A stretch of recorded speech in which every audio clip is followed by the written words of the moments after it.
அதைத்தான் விதி என்று சொல்கிறோமே தவிர உங்களுக்கு கிடைக்கிற கான்சிக்வன்ஸு விளைவை விதின்னு சொல்லாதீங்க.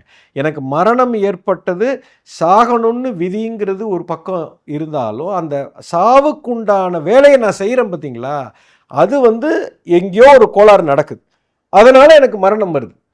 அந்த கோளாறு எதை பேஸ் பண்ணி வச்சுருக்குன்னா அது ஒரு விதியை பேஸ் பண்ணி இருக்குது. நல்லா புரிஞ்சுக்கணும், இதுதான் மிகப்பெரிய உண்மை. ஸோ இந்த உண்மையை வச்சு பார்க்கும் பொழுது இயற்கையில் ப்ரேயர்னு ஒன்றும் கிடையாது. எனக்கு கிடைச்சதுக்கு நன்றியை வெளிப்படுத்துவது தான் ஒரே ப்ரேயர். அந்த ப்ரேயரை பண்ணிவிட்டு எனக்கு உண்டான தகுதியை நான் வரவழைத்து கொண்டே இருக்க வேண்டும். அந்த தகுதியை வரவழைச்சிட்டேன். இப்போ நான் ஒரு சாதாரண தொழிலாளியாக இருக்கேன், நான் ஒரு பெரிய மேனேஜர் ஆகணுன்னா அந்த மேனேஜருக்கு உண்டான தகுதி எனக்கு வந்துருச்சுன்னா அந்த பதவி எனக்கு வந்துடும்.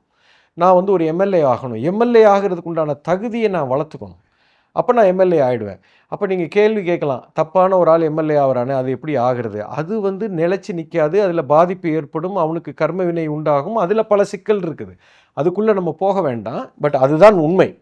ஸோ ஒரு மனிதன் எப்பொழுதுமே தனக்குண்டான தகுதியை வளர்த்து கொள்ள வேண்டும். ப்ரேயருங்கிறது நன்றி உணர்வு தான் ஒரே ப்ரேயர்.